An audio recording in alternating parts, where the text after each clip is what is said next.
The following program is brought to you by the 0DB Movie Podcast feed. Okay, so what happens after we put our little monster to sleep? We talk film after dark.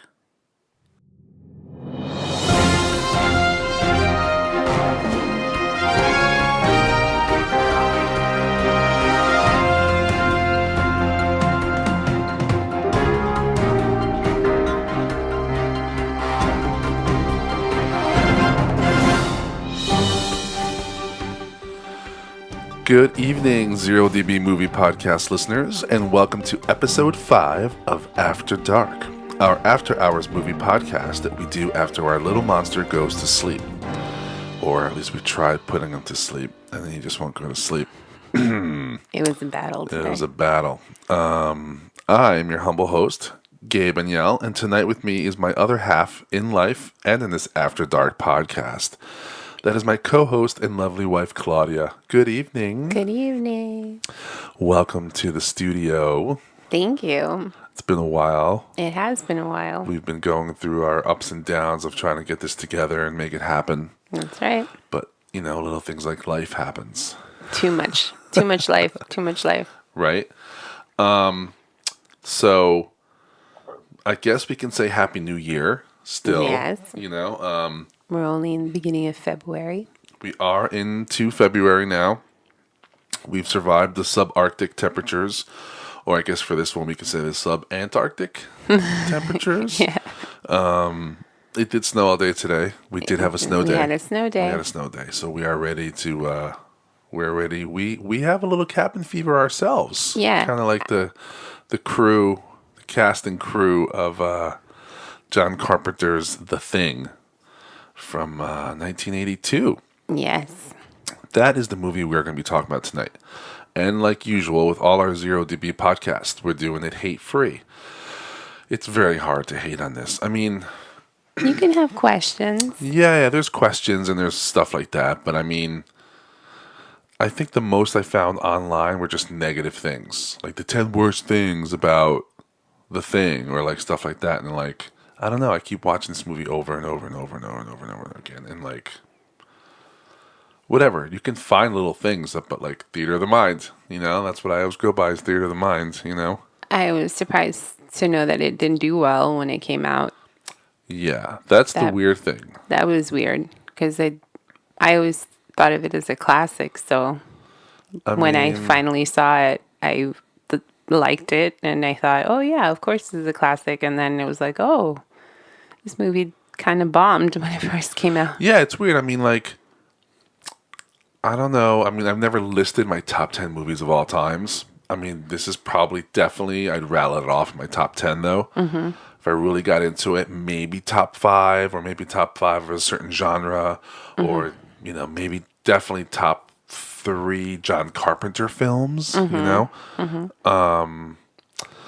But the weird thing is we were just talking about, like, the box office, it was definitely considered a failure. The budget was $15 million estimated, and the opening weekend was $3 million. Ooh. So, like, what does it say? Wide release gross was $13 million. So it never even made back its budget. Then they were considered a big disappointment, blah, blah, blah, you know, but like, what came out? Several weeks before was a little alien movie called E.T. that came out. And apparently that was still killing it. Mm-hmm. So, I don't know. I mean, people have said that It's a different audience. Yeah, they said it's like, oh, it was too much gore. And like, this was the first time that like someone really just used special effects and gore and like to enhance what I thought made the movie a lot better. Right. Nothing to do with the original thing from outer space, which was just the guy in the suit. Right. Which is what John Carpenter was trying to avoid, is a guy in the suit. Right. This movie, which is funny, it's become part of culture in Antarctica. Yeah, it's a long-standing tradition in all British Antarctic research stations to watch The Thing as part of their midwinter feast and celebration held every June 21st. Wow. Which for them This would is be the winter longest. solstice. Yeah. Oh, Here it would for be the the summer oh right, solstice, but right. down there it'd be the winter solstice, right? Wow. Like I said before, like, benchmark in the field of special makeup and effects. The effects were created by Rob, what did it say, Botton. He was 22 years old when he did this project, which is pretty amazing. John Carpenter was like, here are the keys. You do it. Even Right. if you don't know how to do it, you're going to learn how to do it. Right, right, And I think it turned out great for that. Of course, directed by John Carpenter, right, my man. right. Written by Bill Lancaster, which is Burt Lancaster's son, Oh, which I thought in the end was a great script. right. This was one of the first time that John Carpenter didn't do the score for himself. The funny thing is that I think later in the years they asked him, like, why didn't you do the score? And he was like, they just never asked me. So they got this guy that was well known named Ennio Morricone. Yeah.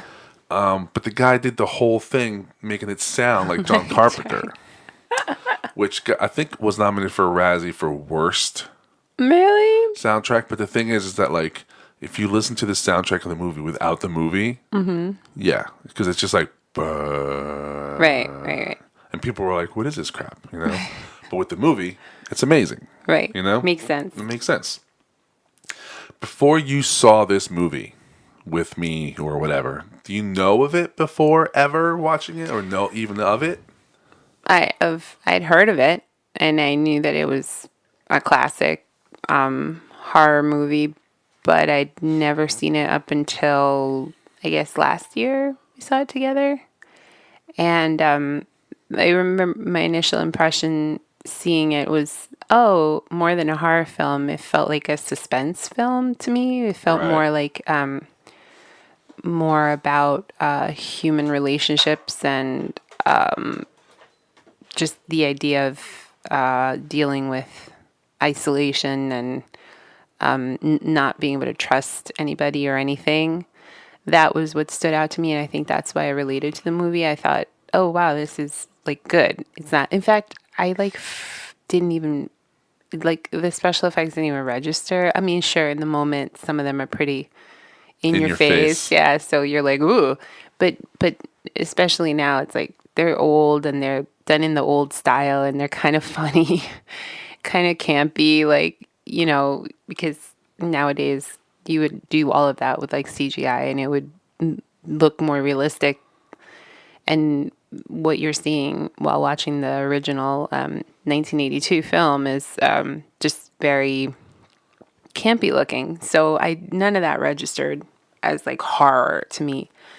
But then when we picked this film to discuss today, I was like, okay, well, we watched that documentary about the filmmaking, and there was that whole, they interviewed the man who did all the special effects and everything he talked about. And I was like, oh yeah, there were a lot of effects. And Right.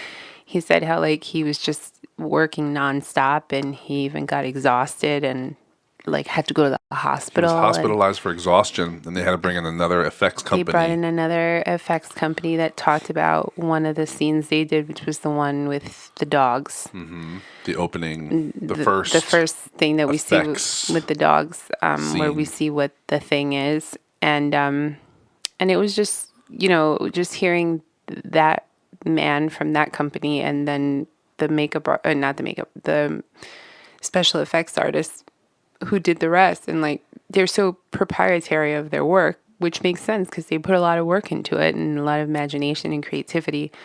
But it's like they're their kids, and I was like, oh, and then we watched the movie again after that, and then I was a little bit more mindful of that, and like I even wrote down all the special effects as they occurred, like I numbered them. I may have missed one or two, but I numbered them, and I got I think I got 8. No, there was more than 8. No, what am I talking about? There's 29 special effects that I jotted down. I'm sure there's more. Oh my goodness. Yeah, so then when I did that, I was like, wow, okay, this movie really is a horror movie, and it was designed to really put you into this world where you're dealing with this being that even now, after watching the movie like 3, 4 times, and then watching the prequel, which actually came out when in 2013, 2004 to 11. 2011, watching that, I still have so many questions about what this thing actually is. We can get into that. I mean, it's probably the one thing that makes me upset about the movie because I don't understand what the thing is and how it operates. Like, I feel like the rules change what it wants, Right. what it does. They change, and maybe that's part of it too. Because I mean, the whole film is about feeling unsteady and not being able to know what comes next and who to trust and everything. Especially when you're looking for a visual answer, like a physical being. Like, Right. I want to see what this thing is, but like in reality, the thing is individual cells, Yeah. individual cells, constantly. So it's a billion Right. individual living things. But then it's like I can accept that, but then it's kind of like, in certain points, they seem to define a motivation, like it wants to like lay low and not be right. It known. knows it can't escape, so now it wants to Yeah. go to sleep, so it gets thought out somewhere else. I know, but it's like intelligent. if there are like a million different cells. Look at it like a virus. It just wants to keep. Well, yeah, going. but a virus just keeps going. It doesn't. It doesn't Viruses like. get dormant. I guess you're right. I This mean, I is don't know. also it's also an alien. Yeah, I don't know. I definitely have problems with the thing itself. Like, it's annoying to me, the thing. All right, so on that note, all right, let's but the jump into film notes. is interesting. Yeah, let's jump into right. notes. So Since you're all fired up I'm now. fired up. All right. So I first jotted down the overall themes that I picked up on. So number one, obviously, we're in Antarctica. It's a very rugged area. So isolation is it's a huge theme here, as it is in many times whenever you have a film about an alien, even the movie Alien. Right. It's always, you're starting off in this like capsule, right? And something's going to happen and everybody's going to try not to let this spread. So that was like the first thing. Then I jotted down the word infiltration, right? Because we soon see. Well, let me ask you an about attack. this. How about the very, very beginning of the movie where you see a spaceship? Oh my God, I didn't even register The that. giant But yeah, you're spaceship right. going towards Earth. Yeah, Crashes into Earth. Right. Then the Thing logo comes up. right. Which was really cool. It's like yeah, burning into the screen, Yeah. which is pretty awesome. right. And the technique behind that was brand new too. Right. That right. was amazing to learn. So I guess from there is when you white in Right. to Yeah, obviously I what is wasn't Antarctica or right. I wasn't even registering the spaceship stuff. So that was like a whole other. see, but right there you're like, oh, this is an alien. Yeah, this is an alien. I also jotted down devastation because there's the threat of complete annihilation. Apocalypse. Yeah, at some point we learned that what's happening here could destroy everything. Then I also jotted down the idea of a game of chess because we do start out with the physical, actual Right. action of McCready playing chess with a computer. Right. And then you realize in the film that everybody's just playing a big game of chess because they're all trying to figure out what move they should do next to survive and like kill and and who to trust. and who to trust. And then I jotted down this. I learned from the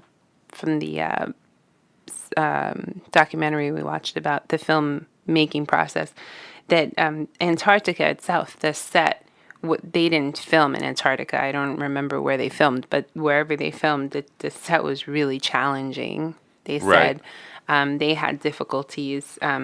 They had a lot of effects go wrong in the special we watched with the actual special effects man.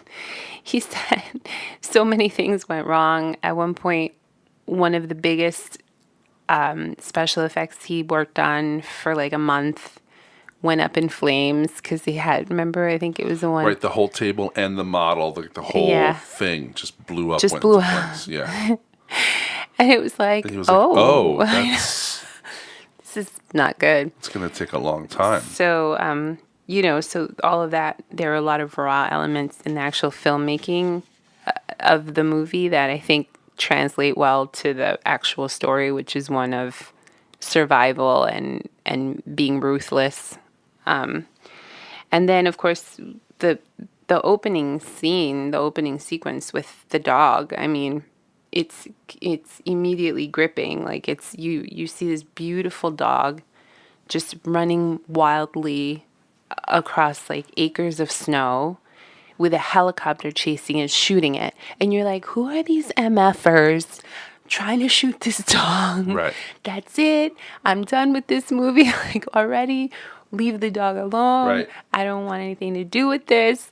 Like, your heart, like if you're an animal lover, dog lover, like I am, already I was just like amped up. Like, I need to know right now, there has to be an explanation of what's going on here. And then, of course, later on, when you realize that the dog is not a dog, but the thing, then it like hits you how smart it is to start the film that way. Right. Like it just, where you're like, oh my God, all my sympathy was with that thing. And the guy is yelling stuff in Norwegian. Yeah, and we don't understand. No, and apparently, if you understand Norwegian, it's like bad Norwegian, but he's still saying like, "Get away from the dog. It's not a dog." Right. Like, so it's like if you spoke Norwegian, you'd be like, "Oh." Yeah, but you probably wouldn't believe him because it's a beautiful dog and it's a crazy person in a helicopter. So anyway, so then I jotted down the 3 things I noticed in the first introduction of the humans in our film, right? So number 1, the hunting, which is the helicopter hunting this dog. This is a very human activity, which obviously I reacted adversely to because I was like, this is BS. I don't want you killing this dog.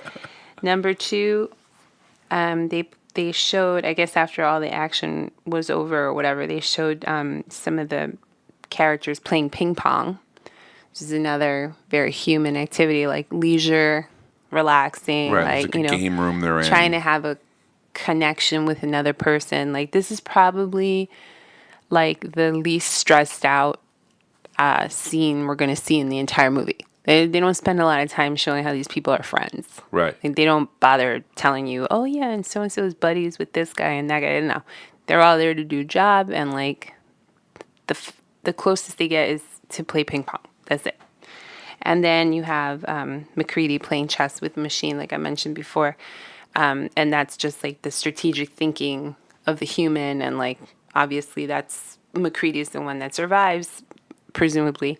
And so you realize that the humanity, like we're going to survive because of our smarts, not because of our hunting ability and not because of our alliances or allegiances or whatever, but because we can be smart and we'll survive that way. That's what I read into it. And then P.S. The voice of the computer is John Carpenter's girlfriend, Adrienne Barbeau. Yeah. Which is good. She's the only female. That's the only female you hear in the movie. Unless the thing is female, which we don't know. We don't know. And then I wrote, McCready pours the drink into the computer. He obviously likes to drink. They show him coming out to check on everybody, having a bottle in hand. I mean, like, what else are you going to do in Antarctica, right? Especially him. He's like he's a helicopter pilot. Yeah. So yeah. He basically drinks until they tell him he needs to fly. One thing that I thought was ridiculous was when the Norwegian guy, like, drops the grenade in some impossible way. I know. It like flies out of his hand. He's like, oh. It's like Neil deGrasse Tyson should watch this film and explain the physics of this pathetic drop of this grenade that made no sense. Right. Made no sense. No. It's poor. But anyway, he drops the grenade and blows himself up, and they shot the other guy. So, like, obviously they're not going to get any explanation as to why these people were chasing this dog. So we don't know yet at this point why any of this is happening. We just know that these people arrived and tragedy ensued, and we want to know what happens next. So I wrote down that the first special effect is the suture, I guess, because they show the man who gets shot. One of the scientists gets shot by the Norwegian, who have horrible aim apparently, because they can't shoot this dog from far away or close or anything. They shoot the other guy instead, and so they show a scene where they're suturing his wound, and I just wrote down like healing, which I thought was interesting. Bennings. They shoot Bennings. Bennings, the redheaded guy, right? I just thought it's like a small, very simple, but obviously deliberate showing of healing, like the possibility of getting better, when the rest of this movie is going to get real dark and nobody's surviving. But in the very beginning, you still get the sense that things can get fixed. And then I just was astounded by the amount of different artists involved in the film. I know these notes are all over the place, but I wrote them down like this. So we got this from the documentary about the filmmaking, and it was they used matte artists for all those scenes where, like, especially later when they get to the spaceship. Yeah, the big overhead views and stuff, and they're standing there. They do that beautiful matte work. I didn't even know what that was. I know. Until they showed it. To know that. And I was like, oh my God, this is amazing. I guess they used it like in old school movies. And maybe this might have even been one of the last movies they used it in, because now they just do CGI for all of that. Right, and green screen or blue screen. Yeah. They used model artists. There was that one weird Well, the little funny lady. thing is that they used matte for Blade Runner, which also came out the same year. Oh, really? Yeah, I think it also came out at the same time.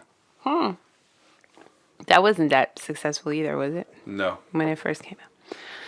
Not box office wise. Yes, they used model artists creating like the spaceship that you talked about in the beginning, and a whole bunch of other things. And then animatronics, of course, they used for some of the thing later on. Right.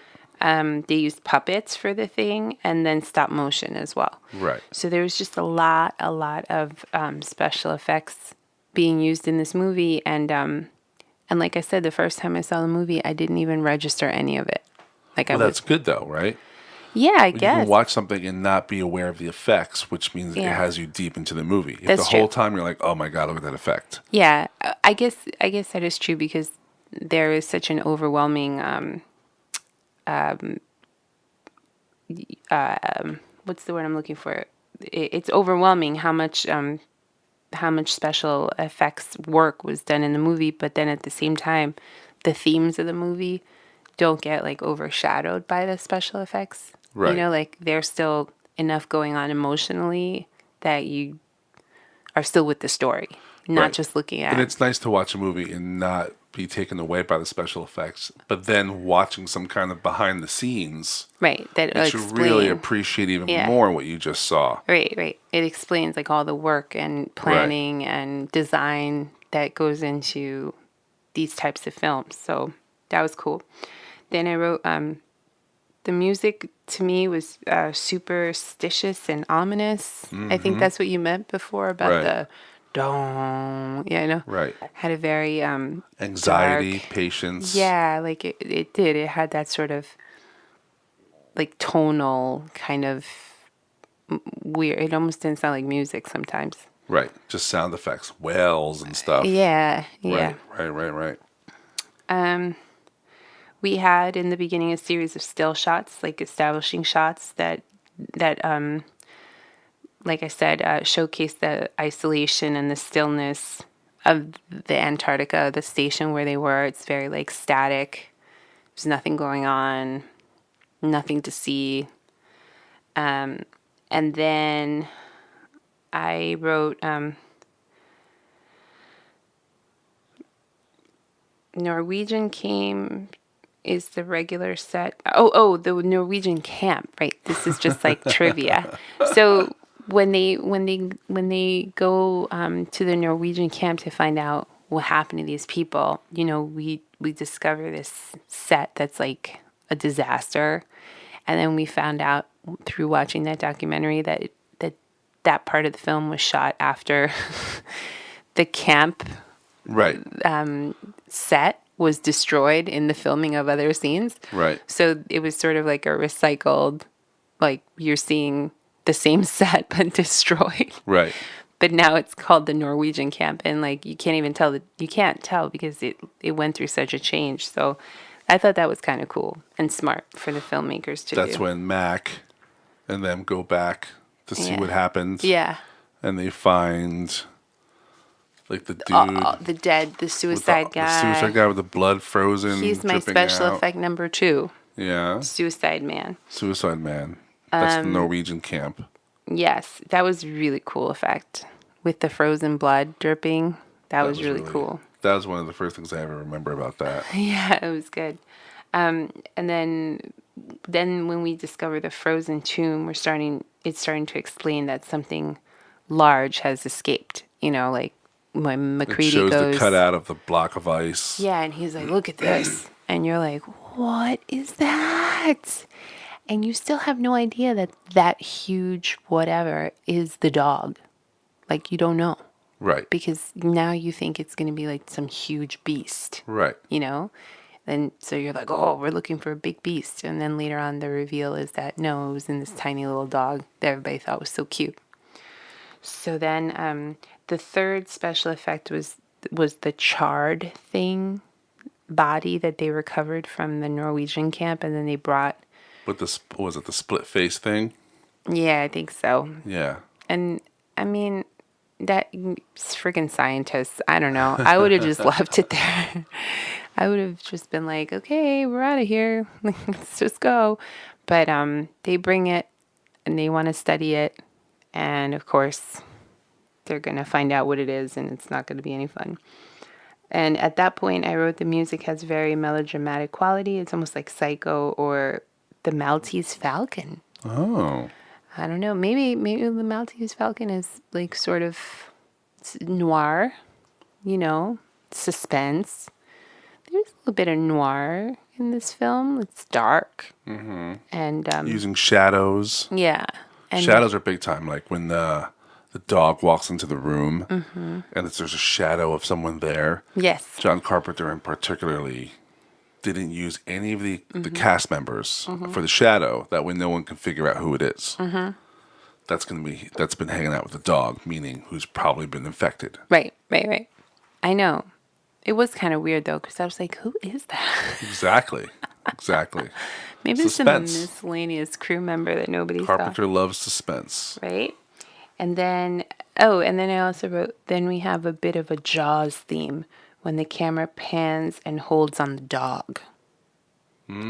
So I guess like... When's that? When he puts them into the cage? No. It's, I think when they just come back to the camp. And, you know, the dog's kind of like hanging out, just going back and forth. Yeah, they're like in the rec room and they're playing cards or whatever. The dog goes under the table and he's like, get that dog out of here. Right. I think it might be even before that. Could it have been in the autopsy room? What about? The dog. Was he in the autopsy room? Yeah. Or could he have been somewhere? I think he was out wandering when we saw him go into a room with a shadow while they were doing the autopsy. Well then, but at one point they just like hold on the dog's face and then it goes black. Okay. So that was like my first, not the first time I saw the movie, but like knowing who the dog is, like then seeing it again and being like, oh, there's the clue. And then the music too kind of, Gotcha. you know, lets you know. Oh, see, that was before, because now I say dog shows up to the rec room and gets set to the pen with the other dogs, which call him out.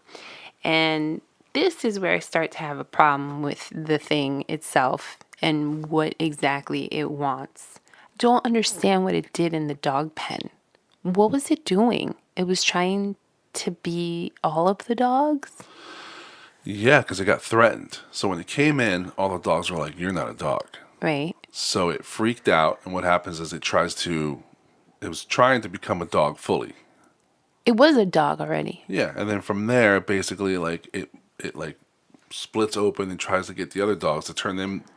Its whole thing is to make everything it. Right. You know? Right. So now it's like got those tentacles coming out and squirting the juice at them, and it's like basically they would all morph into it would morph into the dog. Right. So at the end, had it been able to do what it wanted to do, it would have been all the dogs, individual dogs, just looking normal. And then all the dogs would hang out with the humans because it wants to be human because the humans can get further than dogs.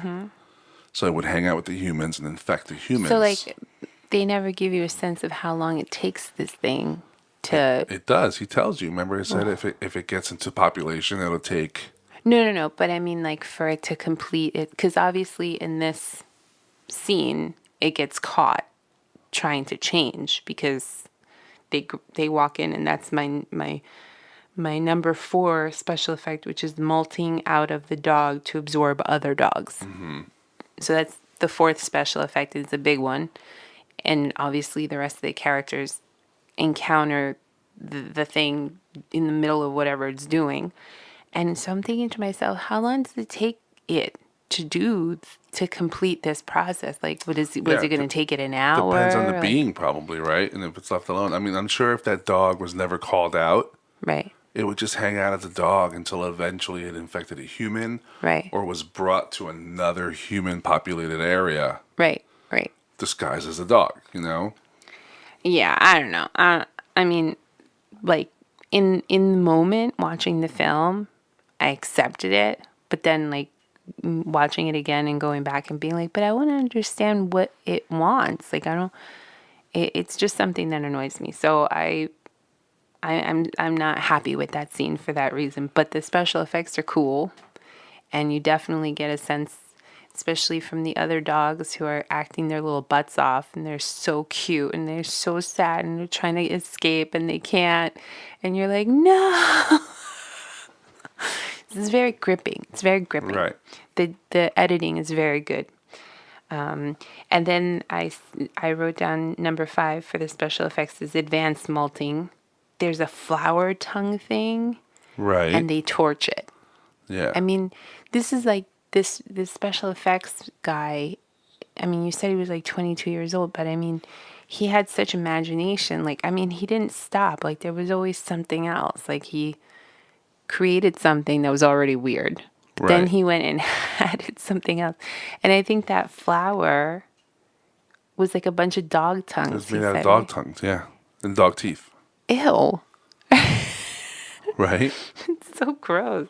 He was just going for it. Right? And then I wrote that this whole scene was then juxtaposed with a brilliant static shot of the daytime camp. So it looks almost serene. So we have this horrible thing that happened, and then like there's a shot of just like the outside of the camp where you're like Nazi Germany, you know, like where they would show like the concentration camp, the outside of the concentration camp, and it just looked like normal, like warehouse crickets in the background. Yeah. And then inside it was like mayhem, hell on earth. Then the 6th special effect I have is the molting cadaver in the autopsy room. And then they do a freeze frame of the doctor looking down, I guess, at the autopsy. And I think that's another foreshadowing for where the thing is going, because the doctor is also infected later on in the film. And then the doctor is the one that starts to give, like in the narrative of the film, a description or an explanation about what it is they're encountering. There's a couple doctors. It's Dr. Blair. Yes, I'm sorry. What's the actor's name? Wilford Brimley. Yes. That doctor. Wilford Brimley. Him. He's the one that starts to give an explanation as to what it is. Right, he's doing the autopsy. And then he's the one that starts to see that the cells attack the other cell. The alien cells attack the cells of the host. Mm-hmm. And it clones itself and becomes that cell. Right. He figured this all out like in 5 minutes because he's so good. Well, they see now he had the computer. Yes, He they put the show. samples into the computer. They Yeah. show that them Yes. researching this. And they're scientists, so. Yes. And then He's keeping a notebook and all that stuff. I noted that the first interrogation scene, because there will be several, where the characters are starting to distrust each other. Right. So the first one is with Which kind of turns into like a whodunit. yeah, with it. So the first one is with the guy who was the dog handler, Right. and people are like, "Where were you? And what were you doing with the dog?"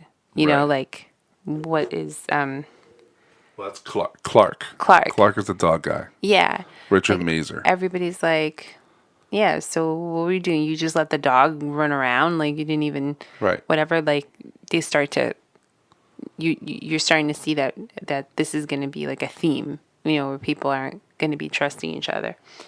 And then and then there was the part where they were watching the video of the Norwegians in their camp and what Right, they were they're studying. going through all the footage. Yes. There's like tons of footage. And for some reason, that felt very John Carpenter for me, because I feel like he does a lot of screen within the screen, technology within the technology type of storytelling. I don't know. I think I'm thinking of like the Halloween movies. Yeah, because like in Halloween 3, you saw Halloween 1 Halloween on 1 in the TV. TV, or- and I think yeah. it's sort of like reminiscent of that as a narrative choice. And then they discover the spaceship and scale down to the spaceship, which is really wacky and crazy. And that's where they use this mat work that we were talking about Right. before. This is when they take the helicopter to the Norwegian camp. Right. So, Clark doesn't have an answer. The scene fades on. I'm trying to think what else I wrote here. Screens definitely hold thematic meaning. I don't know what I meant by that. I'm sorry. Number 7, the special effect. It was the corpse with the worms all over. Do you know which one that is? It's after they find the spaceship. And then number 8 is claws on the infected guy. There's claw. Oh, that's the one where the belly opens. And because he's in there like Right. the doctor. The doctor's going to put the paddles on him. The other doctor, right? Right. Dr. Copper. I know who. It's the redheaded guy that got shot. Yeah. He all of a sudden is weird. And they're like, what's wrong with him? Well, yeah, that's okay. So they're moving stuff out of the storage room. Right. And because they put the burnt, or the specimen from the Norwegian camp Right. into there. Right. And they want everything out of there. So while McCready grabs his stuff, and he's like, I don't know why I gotta get everything, blah, blah, blah, blah. He gets out, and then the other dude walks out while Bennings is in there. Mm-hmm. And then when he comes back in there, they're like, yo, he was just here. And that's when they find him. And his thing is all bloody, right? Yeah, he's all like taken over by the tentacles thing. Right. And there is when basically like he gets up and like runs outside. You can see he's like knows he's being taken over, so he just like runs outside and then gets to his knees, and that's when they surround him by the fuel and they just like Right. flame torch him. Right. Right. And then when they're examining his corpse, right? Right. It opens up and the hands get Yes. chewed off. And you're like, oh my God. That was like such a No, but that's a different guy. Is it? Yeah, because they burned the redhead outside. So which one was that guy? Well, that was what's his face? Was it Palmer or no? Norris. Norris was the guy on the table. Oh, then that's the one I'm talking about here. Where Like when they were trying to figure out who's going to be in charge. When they got the whole where dog he was thing like, happened, I'm he's not like, up to I'm it. not up to it, guys. Yeah, right. That's and then when it like turned out to be him. yeah, he was infected. But did they find out on the blood test, or is that later? That didn't happen yet. That didn't happen yet. No. Yeah, and here's where I start questioning the thing, which we already discussed.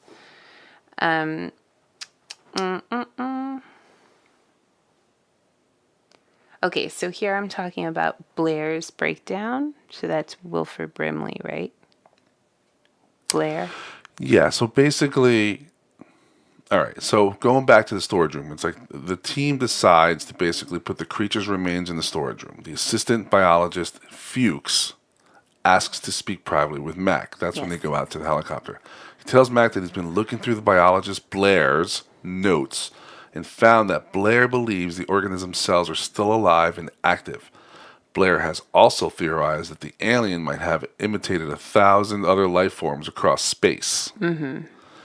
So then Blair studies cells from this thing and watches them attack and replicate. That's in the computer. It shows all like, asteroid like. So we're seeing that now, right? Now he's starting to see that basically the alien organism is 75%, and then if the alien reached civilization, the Earth's population would be infected and taken over by the alien organism in exactly 27,000 hours, Right. which is around 37 months after first contact.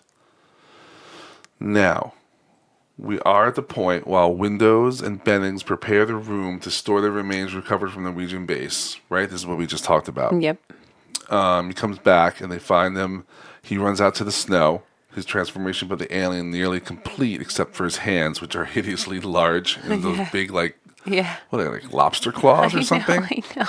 So they incinerate him alive and bury his charred body in the snow. All right. Now, realizing that something like this could take over the world, Blair kills the surviving sled dogs and destroys the helicopter and the communications equipment, trapping the crew without hope of rescue. And the others, seeing him as a threat, they lock him up in the camp's tool shed and sedate him. That's where we are. Right. And so I wrote Blair's breakdown, which is that, what you just described, Right. is a turning point in the movie. It's the first sign the crew shouldn't expect to survive. Right, like someone's losing their shit. Yeah. No, like none of us are going to get out of this. Yeah. It's basically what he's destroying all the equipment and anything that can be used to escape Antarctica. So, this is also when accusations start, because I think Blair tells everyone to watch Clark, who I think was the one Right. that took care of the dogs. The next morning, after Blair loses his shit, Right. that's when they think about the blood tests. And they're like, all right, let's go to the blood reserve and we'll start testing Yes. it. And they get there and it's been all destroyed. That's the next thing I wrote. The blood Yes. equals sabotage, which is Sabotage. and they accuse the doc and they accuse Gary. Sabotage. And then there's a shotgun standoff, Oh, that was good. which I feel I wrote down may have possibly influenced Reservoir Dogs. Oh, Maybe not. yeah, right? And then this is where I wrote down Norris says I'm not up to it. And then it turns out he's the one that's infected. Right, because Dr. Copper and Clark, they're suspects because they had keys to the Yes. to the blood. Right. That's been spilled so that they can't run any tests. And to help the situation, a huge whiteout snowstorm hits. Quite. Why not? Why not? They are in Antarctica. Right? So I wrote, at this point, the film becomes a race of deduction, because now we're focusing on who's it, basically. Who's the thing? We want to know. We're trying to figure it out. As an audience member, we're Right. trying to calculate the probability of this person or that person, what makes sense, whatever. Right, and now basically Fuchs is the doctor Yeah. doing stuff because Blair's nuts. So Right, McCready's like, and nah, if- dude, it's you now. And then that's funny that you said that, because then I wrote down, excuse me, it's been a long day. How did McCready take charge? Everyone sort of just falls in line. And it was interesting. I wonder if maybe some scenes were cut or something, because I just feel like he kind of came out of nowhere, was just like in charge. And I know that it's reluctant on the other people's parts, because they do question him and they do accuse him as well of being Yeah, I feel like first it's the alpha male thing. Yeah. But then later, no matter they have no problems leaving him out in the cold and trying to let him die. So you think that he comes out of nowhere, and all of a sudden you're like, "Whoa, this guy's in charge now." And then next thing you know, they're like, "Oh," everyone's like, "F him, dude, leave him out to die." But him being the alpha male Yeah. makes it back inside, takes everyone hostage, and then he takes back control. right. And I think it is the way you have to tell the story, which is you have to sort of infuse it with these animalistic, instinctual behaviors because we're dealing with something we don't understand at all. Classic Lord of the Flies. Yeah, and we're dealing with something we don't understand at all, so we have to use our own like evolutionary tools, which include this type of dynamic where you have somebody who sets charge. And as we said before, he is established as a thinker because the first scene we see of him is him playing chess and deducting and reasoning. And I mean, he also gets pissed and he throws it. So he's obviously a flawed person, but the filmmakers did introduce him as somebody who is smart, and now we're seeing that he has, like, I guess, the chutzpah of the alpha male to just sort of take over. And then I put this in quotes because I think he writes this because he sort of goes back to his room to like log the day or what's going on. Remember, he does a recording, right? And he says nobody trusts anyone anymore. And then he stops it and rewinds it and records over it. Over that line, yeah. So he doesn't keep that in there. Okay. Yeah, and that's interesting. Yeah, that is. I mean, because he's like, oh wait, this is history now, so maybe he doesn't want people to think that everyone just killed each other for no reason or just out of paranoia. Yeah. Then MacReady has to defend himself by the extreme weather. The extreme something they camp. I don't know what it. Yeah, because they go check out his bedroom where the lights were on, and when he comes back, was it Knowles?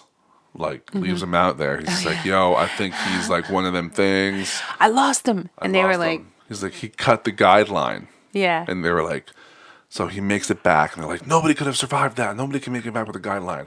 Right. Of course, he's like, and he's like frozen face. Yeah, he's like total frozen face. He's got sticks of dynamite, and he's like, "Anybody comes near me, I'm gonna blow you up." So he takes basically control of the whole situation, right? Now he comes up with a test. Right. The copper wire heats it up to check everyone's blood. Right, because he realizes that whatever the thing is, it's in a it's cellular scared, level. So it'll be scared to be destroyed, so it'll freak out. Right. So then I just have a list of special effects because this is how many special effects there are. So I have number 9, Nora's body opens. This is it. Number 9, Nora's body opens. Number 10, chopped arms. So this is all later. 11, thing pops out of the cavity. So the chopped arms and then the thing comes popping out. Right. Number 12, there's the sliding head. Remember? It slides off the table. And that's the scene that the special effects guy had built, like this entire thing. All that stuff with like the open chest and then like the stuff come flying out and then the head slowly melts off. Yeah. And like it grows like those like spider legs and then it starts crawling away. And then like just the reaction of the dudes that are like, what? No. But what I was saying is that was a special effect the guy had been working on when it blew up. Right. Everything burned. Yep. He had to start all over. Yeah. Oh my God. So much crazy stuff with those effects. Huge special effect. Yeah, so the sliding head off, and then number 13, the swinging tongue and dragging head. Right. I mean, then we have number 14, the head becomes a spider. Right. He said. And that was Which so funny when the character goes, the other guy goes, "You gotta be fucking kidding me." That's like the best line. That's so great. That's spider. Windows. The spider comes into the room and they're like, "What?" And then number 15 is the Clark's gunshot to the head, which is a pretty simple one, but it's a sad one because basically MacReady shoots him and he's not infected. So he that's was murder. Completely innocent. Childs is all over so it's him. our first innocent casualty, really, amongst the main characters here. At this point, too, I can establish that like Childs is also trying to be the alpha male. Yes, Childs is also very strong-willed and very forceful. But he's a black man, and it's 1982. No. So, Kurt Russell's going to be in charge. Then we have tracking shot from man to man while Mac explains the logic behind the blood test.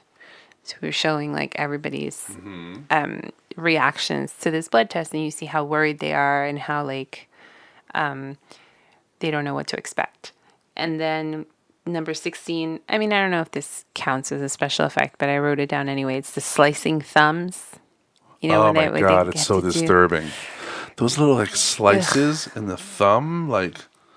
I think those kinds of special effects are important too, because they're the ones we relate to the most, because we've never seen a head come off and turn into a spider.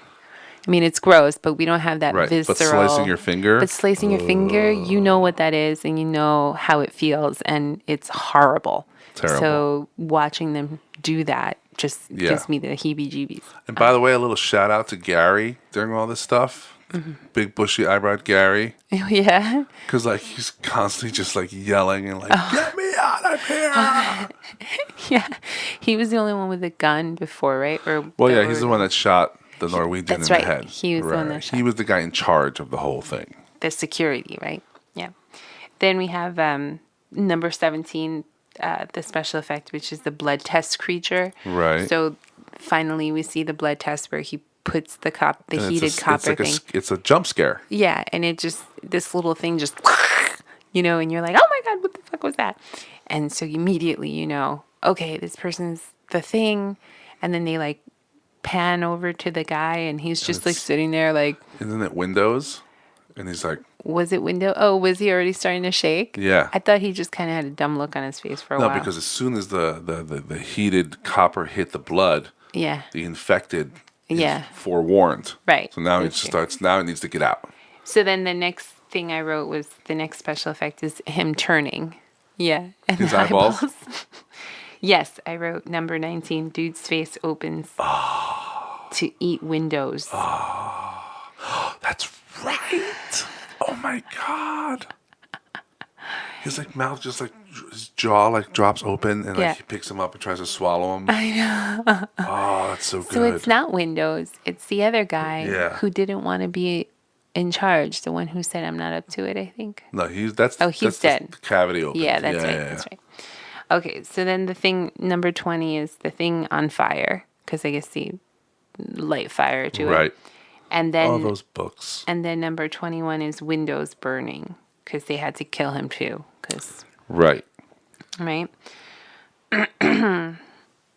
So what? Now after that, I wrote first person point of view, long take tracking shot after Blair goes missing. Marks the turning point in movie where we go from sci-fi to horror. Nice. So, now we got 3 remaining survivors. Right? Childs, Gary, Knowles, plus McCready. Right. And we know that Blair has disappeared for an ominous reason. Right. He's not in the tool shed anymore. He's not in the tool shed. And it's not like he was taken away. He escaped because they find the little opening in the bottom. The floor. There's like a tunnel. There's a tunnel. So they're like, uh-oh. Blair was busy. So Blair was very busy. Yes, and he has plans. Right. So you know that there's something very creepy going on. So it goes. Right. Now I'm getting the feeling like he's like kind of like, he's like the main thing. Yeah. The master thing. Probably, if there is such a thing. Yeah. Huh. So then I wrote special effects number 22. Blair kills Gary. Fingers in face. Dude. How amazing was that special effect? He just shuts him up with the fingers right in his face and melts it in like right in there. And you're like, ooh, who comes up with that? You're just like, oh, so how do we kill this guy? Let's put our fingers in his face. The whole tentacle thing, Amazing. Then I have, I numbered these wrong. I went from 22 to 28 for no reason. So That's really 23. Thing barrels under the floor. That was so cool. Yeah, so this is basically the last act of the movie. Yes. They've discovered the tunnel. Yes. They go down there. And that's what happens. Basically, I guess it's Blair Yep. that's become a giant alien, comes thundering from under the floor as the boards go flying up. Scaring the bejesus out of everyone. And apparently they did it with a really cool thing where they like attached to like a ball or something. They just dragged it, just let everything pop up. Yep. So now it's like it's on. Yep. Now it's on. And then my last one, which is number 24, it says commutation thing. Well, McCready comes face to face with the big tentacle Blair thing. Oh, claymation thing. Yeah, so it's the big tentacle thing. Yeah. That basically destroys, because McCready, they were setting detonators Right. to blow the whole place up. That's right. So now McCready's got the detonator and the big friggin' tentacle Right. just comes out, And just basically takes the detonator and just brings it into the hole. that was the last one I recorded. I don't know if there's more, but that's a lot. That's a lot. And basically, what happened? Does he detonate it? So basically, what happens is McCready throws a lighted stick of dynamite at it. Both the thing and the building explode, but McCready survives. The stumbling McCready was actual, like, they used way more dynamite than they thought. And that was Kurt Russell actually, like, Oh, wow. like, holy crap. Needing a kind medic. of thing. Yeah. So what happens is he stumbles into like a ruined shack and he finds Childs there. Right. Neither of them know whether the other is the thing or not. They're both sitting, ready to kill each other at first sign. But if you kind of know some things, see, like it says, McCready's definitely not the thing, but there is a strong possibility that Childs might have been taken over when he was wandering off earlier because he disappeared, right? Yeah. You're like, where the hell did this guy Like, been? where'd he go? So they both take swigs of a bottle of whiskey as the camera shows a wide shot of the camp in flames. And then basically, like, both guys exhausted. They're sitting in the wreckage. Cool scene at the end, right? Yeah, Like, all you very hear is cool. just like the flames and stuff. And that's when, like, they're just like, you're going to be all right, I guess. Yeah. We'll see what happens when Right. like the fire goes out. Yeah, exactly. And that's basically the end of the movie. Right. You really don't know what's going on. But I like it. I like the end of the movie because, Yeah. well, Carpenter always kind of does that. I feel like he always sort of ends the movies in a somewhat cliffhanger. Which is hilarious because he hates sequels. He leaves it wide open because you're like, wow, are they really gonna die? Because it's gonna get freezing cold eventually. Right. There's no happy ending. There's no happy He ending. he was told to prep a happy ending in case it didn't Right. work well, and he ended up doing it, but he scrapped it because he's like, no, it's not going to happen because E.T. had a happy ending. Like Right. there was this whole like political Yeah. thing I going read on about too, that. where like he was kind of too like we don't know what's going to happen, end of Right. the world type thing, apocalyptic, like Yeah. everything's up in the air, it's up to us kind of thing. Right. Right. And they're all just like, no, no, no. People want like the alien goes home and everything's cool, They were just here to visit. Yeah. So But I mean, that's basically it. And then like, that's a great thrilling ride to be on, sure.